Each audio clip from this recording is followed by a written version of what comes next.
Bengal mirror prime time पर देखे खबरें फटाफट। अब चंद मिनटों में जाने शिल्पांचल का हाल। आइए शुरू करते हैं आज की खबरों के साथ।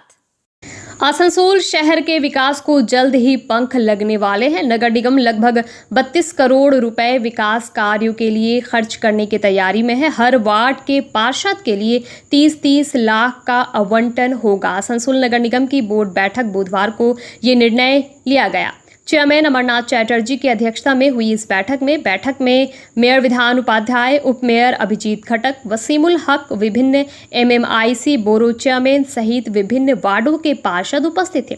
मेयर विधान उपाध्याय ने बताया कि बोर्ड मीटिंग में फैसला लिया गया कि हर पार्षद को उनके वार्ड में विकास के लिए 30 लाख रुपए का फंड दिया जाएगा। सुनिए क्या कहा मेयर ने। सब आलोचना तो डेवलपमेंट दिए আর যেহেতু ডেঙ্গু সামনে আছে পরিষ্কার পরিচ্ছন্ন যাতে একটু সুন্দর থাকে সেটা ব্যবস্থা করার জন্য এইগুলোই দেখো আসানসোলের বেশ কয়েকটি রাস্তা জরাজীর্ণ অবস্থা, সামনে পুজোর আগে কি কাজকর্ম হবে? একদম নিশ্চিতভাবে কাজ করা হবে যাতে ছোটোখাটো কাজগুলো কাউন্সিলররা নিজেরা করতে পারে তারও অ্যারেঞ্জ আমরা করছি। আমরা বিভিন্ন জায়গায় মানে একটা এই বোর্ডে একটা ভালো প্রস্তাব বা ভালো সিদ্ধান্ত আমরা নিয়েছি, যেটা আমাদের এমএলএদেরকে রাজ্য সরকারের পক্ষ থেকে একটা ফান্ড দেওয়া হয়, 70 লক্ষ টাকা করে বছরে দেওয়া হয় এবং এমপিদের 5 কোটি টাকা দেওয়া হয়। তো ঠিক সেভাবে আমরা আসানসোল কর্পোরেশন আমাদের কাউন্সিলরদের প্রতি বছর 30 লক্ষ টাকা করে আমরা ফান্ড আজকের বোর্ড মিটিং আমরা স্যাংশন করেছি। 1 আগস্ট থেকে এটা চালু হয়ে যাচ্ছে। आसनसोल के DRM चेतनानंद सिंह ने आज DRM कार्यालय में प्रेस कॉन्फ्रेंस किया। इस दौरान उन्होंने श्रावणी मेला को लेकर रेल मंडल द्वारा की गई समुचित व्यवस्था के बारे में विस्तार से बताया। इसके साथ ही रेल बजट में रेलवे के लिए क्या प्रावधान है, इसे लेकर रेल मंत्री अश्वनी वैष्णव के प्रेस कॉन्फ्रेंस का सीधा प्रसारण भी किया गया। रेल मंत्री ने कहा कि रेलवे के लिए बंगाल को 13,941 करोड़ रुपए इस बजट में दिए गए हैं। वहीं बंगाल में 60,000 करोड़ की योजनाओं का कार्य चल रहा है। सुने बंगाल को लेकर क्या कहा रेल मंत्री ने। अब मैं आता हूँ वेस्ट बंगाल पे। वेस्ट बंगाल से भी बड़े लंबे टाइम तक रेल मंत्री रहे, लेकिन वहां पर भी जितना मोदी जी के पीरियड में वेस्ट बंगाल को दिया जा रहा है उसके कंपैरिजन में वेस्ट बंगाल को उनके खुद के स्वयं के रेल मंत्री रहते हुए नहीं मिलता। यूपीए के पीरियड में एवरेज 4,380 करोड़ रुपए मिलता था बंगाल में, बाकी सब राज्यों की अपेक्षा बहुत ज्यादा मिलता था नेचुरली।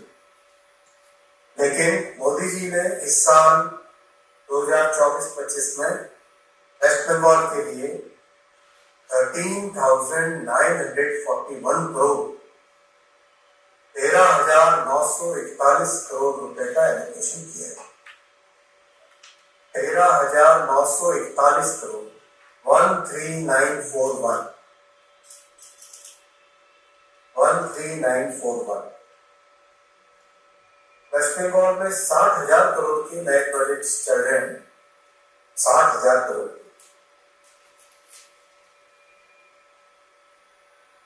सॉल्ट स्टेशन को रीडेवलप किया जा रहा है अमृत भारत स्टेशन के तहत। जितने प्रोजेक्ट्स हैं उसका डिटेल है अपने पास। फंड्स की दिक्कत नहीं आएगी।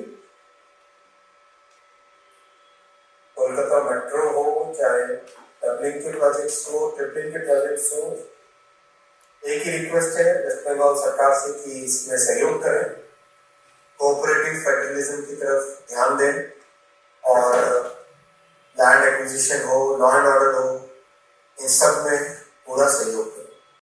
दोस्तों के साथ स्कूल जाने के लिए निकला 9वीं क्लास का छात्र रितेश मंडल 2 दिनों से लापता था। आज उसका शव एक परित्यक्त खदान में पाया गया। इस घटना से अंडाल के बाबुई सोल इलाके में सनसनी फैल गई। मदनपुर पंचायत के पलाशबन इलाके के चंडी तला निवासी रितेश मंडल सोमवार को स्कूल जाने के लिए 2 दोस्तों के साथ घर से निकला था। दोपहर में दोस्त लौट आए पर रितेश घर नहीं लौटा। काफी खोजबीन के बाद मंगलवार को परिजनों ने अंडाल थाने में गुमशुदगी की रिपोर्ट दर्ज कराई। बुधवार की दोपहर स्थानीय लोगों ने बाबुई सोल कॉलोनी से सटे परित्यक्त खदान के जलाशय में रितेश का शव देखा।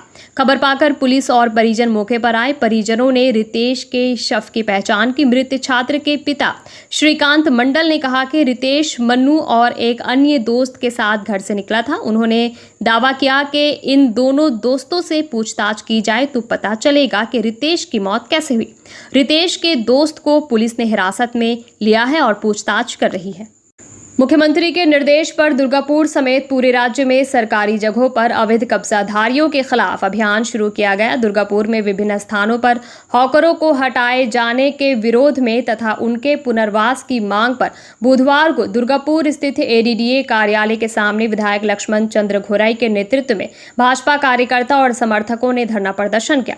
प्रदर्शन की पहली पंक्ति में 5 बकरियों को रखा गया था। बीजेपी विधायक एवं नेताओं ने उनकी तुलना करते हुए कहा कि मुख्यमंत्री ने नवन्ना सभागार में दुर्गापुर के जिन 5 निकम्मों की बात कही, ये बकरियां उनसे भी ज्यादा लायक हैं।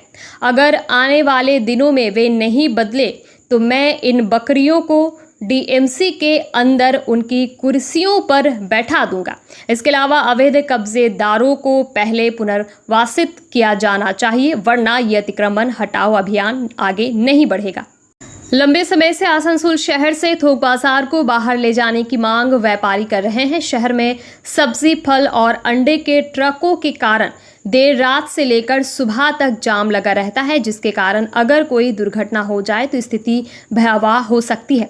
आज Asansol wholesale vegetable welfare merchant association के प्रतिनिधि मंडल ने पश्चिम बर्धमान जिला शासक एस पोन्नबलम से मुलाकात की। उन्होंने होलसेल मंडी को आसनसोल शहर से बाहर काली पहाड़ी के पास स्थानांतरित करने के मुद्दे पर बातचीत की। इस बारे में संगठन के सचिव राजीव सिंह ने बताया कि पिछले कई वर्षों से ये कहा जा रहा था कि होलसेल मंडी को काली पहाड़ी इलाके में स्थानांतरित किया जाएगा, लेकिन अभी तक इस पर कोई ठोस कार्रवाई नहीं की गई है। जिला शासक से अनुरोध किया कि जल्द से जल्द काली पहाड़ी इलाके में मंडी के लिए 5 एकड़ जगह प्रदान की जाए। डीएम ने इसके लिए 2 वर्ष का समय मांगा है। बंगाल मिरर न्यूज़ देखने के लिए सभी दर्शकों को धन्यवाद। आप हमें अपने सुझाव दे सकते हैं हमारे व्हाट्सएप नंबर पर। हमारा नंबर है 7047958258। हमारा दूसरा नंबर है 7908186164। कृपया हमारे चैनल को लाइक और सब्सक्राइब करें।